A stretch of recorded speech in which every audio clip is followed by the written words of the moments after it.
அவர் இந்திரன் வந்து அந்த அம்மா கர்ப்பமா இருக்கா, அவளை கொல்ல வரைச்சு இந்திரன் கொல்ல வச்ச நாரதர் என்ன சொல்றாரு, அந்த குழந்தை என்ன பாவம் பண்ணிட்டு அதை பண்ணாத, அதை நீ வந்து கூட்டுடு, நீ அவன் தானே உன்னை கொல்லணும், இவரை விட்டுடுன்னு சொல்லி கூட்டின்னு போயிடுறாரு. கூட்டின்னு போயிட்டு வயிற்றுல பிரகலாதன் இருக்கச்சே பாகவதத்தை சொல்லுறார் பகவானை பத்தி. அந்த குழந்தை வயிற்றுலயே பகவானை நினைச்சுட்டு நாராயணனை அது மனுஷன் நினைச்சுட்டு இருக்கு. அதனால என்னது, குழந்தை பிறந்த உடனே அவ அப்பா ராஜா கூட்டிட்டு போறான், தன்னோட குழந்தை பிறந்த ரொம்ப சந்தோஷப்பட்டுக்கிறான், பிரகலாதன் பேர் வைக்கிறான். அந்த குழந்தைய வளர்க்கச்ச வந்து எல்லாம் சொல்லித்தர ஆசை படிக்க அனுப்புறான். அம்சா அங்க போய் எல்லாட்டையும் இரண்ய கபுசாய நமக அவரே சொல்லுச்சு. அந்த குழந்தை நாராயணா நாராயணான்னு சொல்லுது. அவருக்கு ரொம்ப கோபம் வந்துடுது. எல்லார்ட்டையும் அவ சொல்ற அவள்கிட்ட, நீ எதுக்கு அந்த ஆச்சாரியன்ட்டெல்லாம் நீ ஏன் குழந்தைக்கு இப்படி சொல்லி தரேன்னு. ஐயோ நாங்க சொல்லி தரல, அந்த குழந்தை தானாவே சொல்றதுன்னு. இவனுக்கு எப்படி இந்த நாராயண மந்திரம் தெரிஞ்சதுன்னு கேட்கிறார். அப்ப அவன் சொல்றான், இல்ல எனக்கு தெரிஞ்சது, எனக்கு அப்பயே தெரியும்னு. அவருக்கு கூப்பிட சொல்றான், நீ இந்த நாராயண மந்திரத்தை சொல்லாத, என்னை வந்து அங்க இரண்ய கசிபு மகன் சொல்லுன்னு. அவன் சொல்றான், நம்ம எல்லாருக்கும் மேல ஒரு பகவான் இருக்கான், அவன் தான் அது நாராயணன். அவ அப்பாவுக்கு கோபம் வந்துடுது இரண்ய கசிபுக்கு, நீ அப்படி சொல்லலைன்னா உன்னை சும்மா விட மாட்டேன்னு சொல்லி யானையை கொண்டு முதல்ல மிதிக்க சொல்றான் குழந்தைய.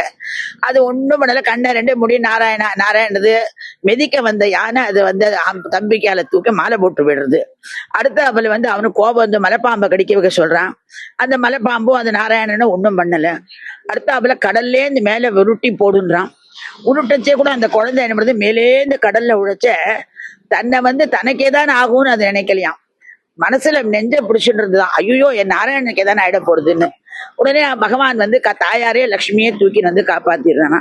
கடைசியா அவ அப்பா என்ன பண்றா, அவ சிஸ்டர் வந்து அந்த தங்கவத்தி இருக்கா, அவ என்ன பண்ணுவா, அவ நெருப்பு அவளை இருக்காது.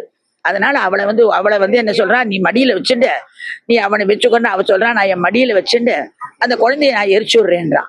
ஐயோ உனக்கு ஏதானே ஆகுமேன்றான். உனக்கு ஒண்ணு எனக்கு ஒண்ணு ஆகாது, என்ன நெருப்பு ஒண்ணும் பண்ணாது, எனக்கு அந்த மாதிரி வர அப்படின்றான். உடனே அவன் சரின்னு சொல்லி அந்த குழந்தைய மடியில வச்சுக்கிறான். மடியில வச்சு நெருப்பை பத்தி வச்சுடுறான்.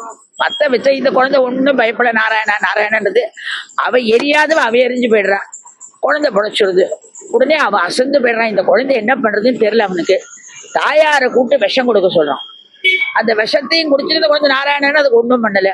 கடைசியா பாக்குறா, டே உன்னோட அந்த குழந்தைய கூப்பிடுறான், உன்னோட நாராயணன் எங்கடா இருக்கா, நாராயணன் சொல்லுன்றான்.